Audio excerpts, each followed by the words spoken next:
గురూపదేశ రత్నమాల. ప్రేమరసం తదన్యములైన షడ్రుచుల కంటే గొప్పదే కానీ తక్కువది కాదు. దీనిని గ్రహించలేని వారే ప్రేమని 7వ రుచిగా వర్ణిస్తారు.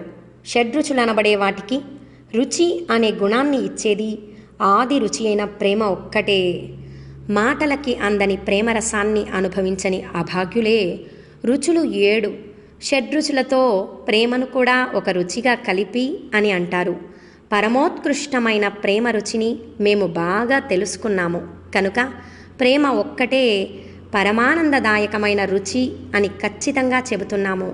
ప్రేమయే ఆత్మస్వరూపమని తెలుసుకున్నప్పుడే జీవితంలో ఏర్పడే అనేక చిక్కుముడులు విడిపోతాయి.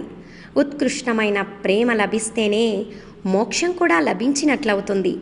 అన్ని మతాల బోధనలలోని అంతరార్థం కూడా ఇదే. వివరణ: ప్రేమతత్వాన్ని గ్రహిస్తే అది కోర్కెలు అనే వృత్తి రూపం చెందకుండా ఉంటుంది. కోర్కెలు ఈ విధంగా అంతం కాగా దాని పర్యవసానాలైన క్రోధ, లోభ, మోహ, మద మాత్సర్యాలు కూడా తెగిపోతాయి.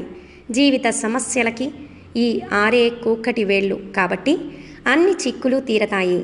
తాను ప్రేమే అని తెలుసుకోవడమే ఈ వచన భావము. జ్ఞానులను దర్శించటానికి వెళ్ళేవారు వట్టి చేతులతో వెళ్ళరాదు, ఏదో కానుక తీసుకుని వెళ్ళాలి అని పెద్దలంటారు. హృదయంలో నిజమైన భక్తి ప్రేమలతో వారి వద్దకు వెళ్ళాలనేదే దాని భావము. అంటే వారిని పరీక్షించాలనో లేక సరదాగా చూడటానికో వెళ్ళకూడదని భావము. వివరణ: శ్రీ మురుగనార్ ఇచ్చిన భావం. ఇతర కానుకలు ఎప్పుడూ ఎవ్వరికి వీలైనా వీలు కాకపోయినా భక్తి ప్రేమలు లేకపోతే అవి నిష్ప్రయోజనాలు. ఇతరములు లేకపోయినా ప్రేమ మాత్రం ఉంటే అదే ఇతర కానుకల లేమిని తీర్చేస్తుంది. ప్రేమని నిరోధించటం, ప్రేమను వక్రమార్గంలో బలవంతంగా రుద్దటం వలన జీవులు ఎన్నో రకాలైన కష్టాలతో హరించుకుపోతున్నారే. వివరణ: ఇష్టమైన వస్తువులకు కీడు కలిగించడం, అయిష్టమైన వస్తువులను సేకరించటం, ఇలా ఆశ అనే వృత్తి రూపంలో ప్రేమ వ్యవహరించటం వలన జీవులకు ఎన్నో కష్టాలు కలుగుతున్నాయి.